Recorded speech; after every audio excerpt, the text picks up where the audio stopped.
మా లావణ్య ఏంటి ఇలా తొంగి చూస్తుంది, నేనేంటి ఇలా చిన్నపిల్లలుగా ఆడుకుంటున్నాను. చూడటానికి ఇదేదో లవర్ పార్క్ లాగా ఉంది కదా. అమ్మమ్మ, మీరు అలా ఊహించుకుంటే మాత్రం పప్పులో కాలేసినట్టే. కాదు కాదు, బ్యాటరీ లేని ఫోన్ లో సిమ్ కార్డ్ వేసినట్టేనండోయ్.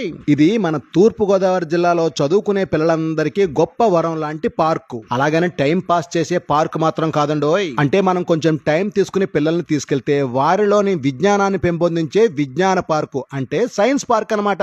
ఇక్కడ ప్రాక్టికల్ లెర్నింగ్ అంటే పుస్తకాల్లో చదివే సైన్స్ కాన్సెప్ట్ ని ప్రత్యక్షంగా చూసి అర్థం చేసుకోవచ్చు. ఇక్కడ ఎంటర్టైన్మెంట్ తో కూడిన ఎడ్యుకేషనల్ ఎక్విప్మెంట్ ని మన పిల్లలు చూసినప్పుడు వాళ్ళ మెదడులో క్రియేటివిటీ ఆలోచనలు పెరిగే అవకాశం కూడా ఉంటుందండి. అంతేకాదు ఇక్కడ చేతులతో టచ్ చేసి ట్రై చేసి నేర్చుకునే మోడల్స్ కూడా ఉన్నాయి. ఫిజిక్స్, బయాలజీ, స్పేస్ టెక్నాలజీ లాంటి విషయాల్లో ఏ థియరీస్, ఫార్ములాస్ ఉపయోగిస్తారో కూడా తెలుసుకోవచ్చు.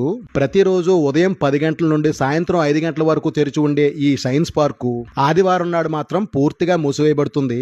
మరి ఫ్యామిలీతో మీరు ఈ పార్క్ ను సందర్శించాలనుకుంటే పెద్దవారికి 50 రూపాయలు, పిల్లలకి 25 రూపాయలు తీసుకుంటున్నారు. ఒకవేళ స్కూల్ యాజమాన్య వారు తమ పిల్లల్ని ఇక్కడ సందర్శనకు తీసుకువెళితే గవర్నమెంట్ స్కూల్ పిల్లలకైతే 25 రూపాయలు, ప్రైవేట్ స్కూల్ పిల్లలకైతే 45 రూపాయలు ఛార్జ్ చేస్తున్నారు.